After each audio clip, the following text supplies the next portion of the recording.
Scamacca, innit? So I'm gonna be honest with you lot. He's actually quality. He's a quality player. I told you. The problem is, I never told him. the problem is he can't play the way the Gaffer plays. He needs a different type of manager to play his Can he type of speak football. English? Yeah, Is it? He's all right. Like he's Okay. not one of those ones where Because Moyes is Scottish. he needs a manager he can play and then have like other players who come off him and stuff like that. Like you can see that the ball comes into him, he sticks and he's tidy. But how David Moyes plays is more like if you're up front, you're dealing with scraps, and you got to be more of a fighter, and that's not him. My goodness. Morning, everyone. It's Nick from Claret and Booze. This is my daily ramble. Before we get into it, if you're new to the channel, please subscribe and drop a like on the video if you enjoy it, even if you don't.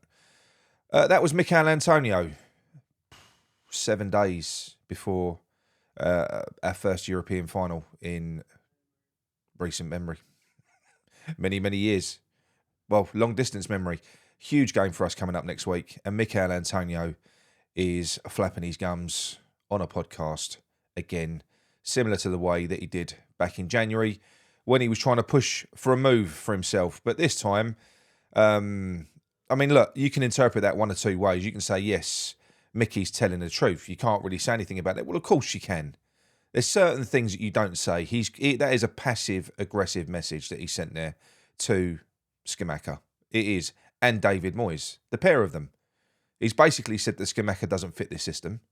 It doesn't fit the manager, which in a sense, you know, there's all sorts in that message there. Why did we sign him? You know, it doesn't fit. Because when you look at Haller before, and then we've gone and signed Scamacca, that just goes to show you that the players in the camp think that this player doesn't fit in this David Moyes system.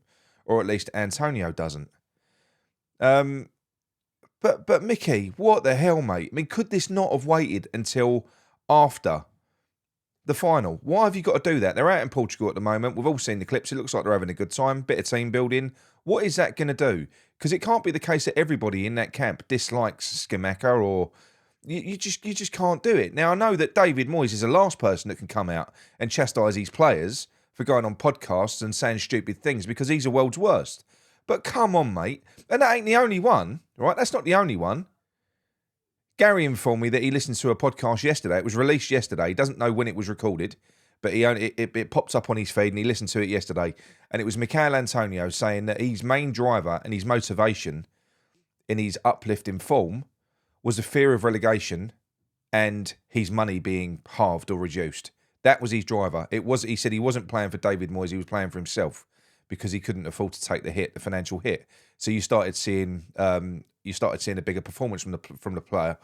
Now for me, if he is looking for his next move, I mean, that's the type of thing, that's a stupid thing to say as well, because there's something to be said about character there, because he was useless.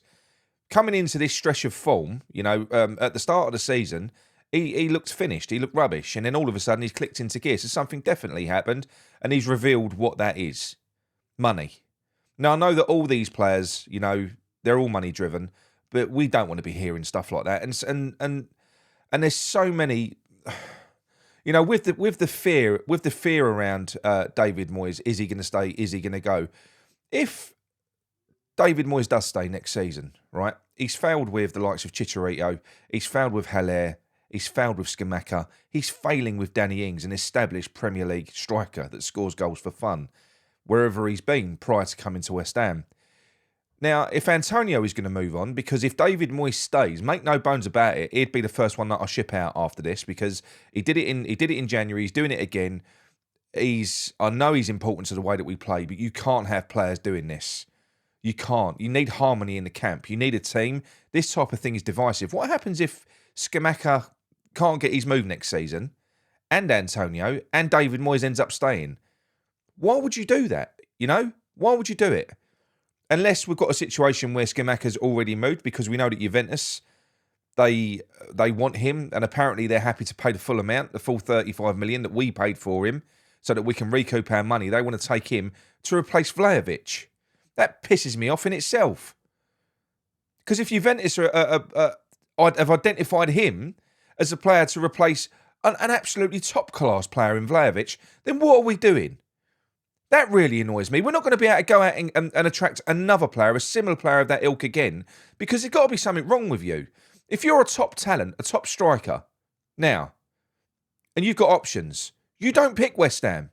You don't listen to what they say if that manager's in charge, because his track record proves that he can't work with strikers. A vast array of strikers. The only person that he can work with is a converted winger who runs through brick walls for him, feeding off scraps, as Antonio says. Why would you do this? So it's really damaging. I think it's damaging to Antonio, personally. If I was a manager looking at Antonio, I'd be looking at these little clips that are coming out now, because we all know he's got a little bit of an appetite for punditry after the game. So this isn't going to stop. You're going to be seeing more and more, hearing more and more of Antonio coming out with this type of thing, whether he's at West Ham or he's at his next club.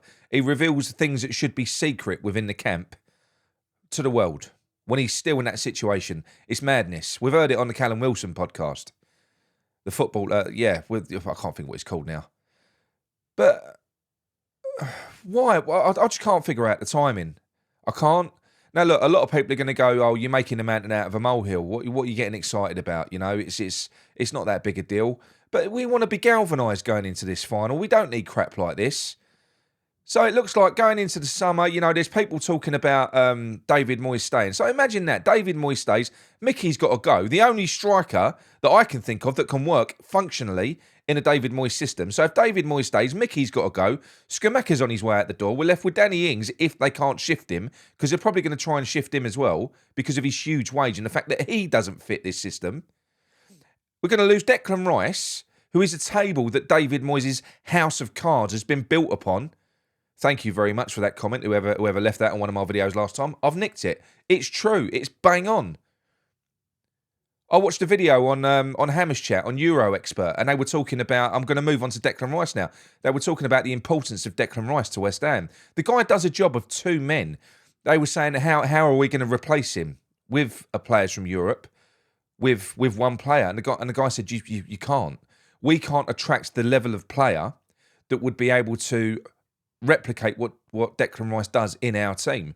We can't do it. We haven't got the pull. We haven't got the money. He's a world-class player. You know, when you look at the defensive stats, blocks, interpretation of the game, making interceptions and stuff like that, everything defensive, Declan Rice is up the top of every single table that you will find. It's ridiculous. But what the guy said was perhaps most impressive for a team that play football for 2/3 of the game without the ball.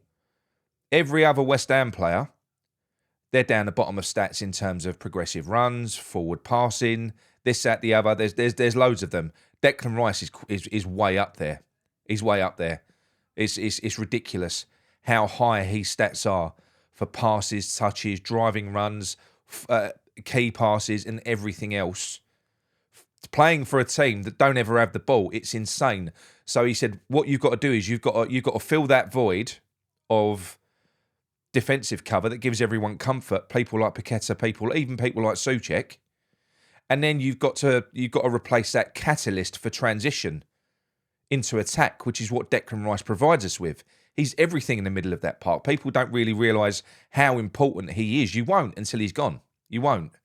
But the other person who's important is Mikel Antonio to David Moyes' system. There is no one else that can do it, that can make it work functionally. There's not. The guy doesn't want to be here. He definitely needs his next payday. We can see that. And he looks intent on causing fucking trouble, putting the club in a situation where the only viable thing to do is get rid of him. But by doing this, he's causing other problems as well. And it ain't fair. It's not fair at all, you know. I don't agree with it. I think it's absolute bollocks. And with all due respect, I don't see how they can really stick with Moyes now. Not next season.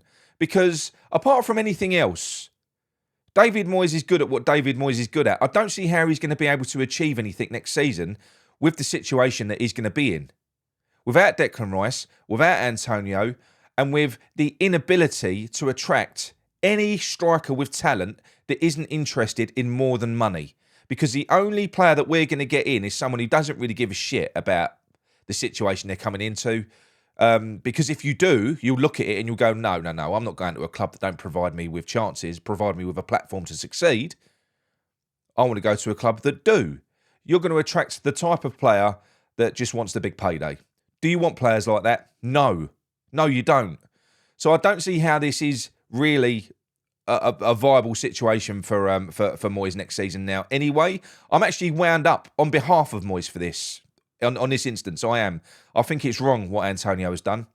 I think it's wrong. And I'll be honest with you, as important as because I'm a cut your nose off to spite your face kind of person.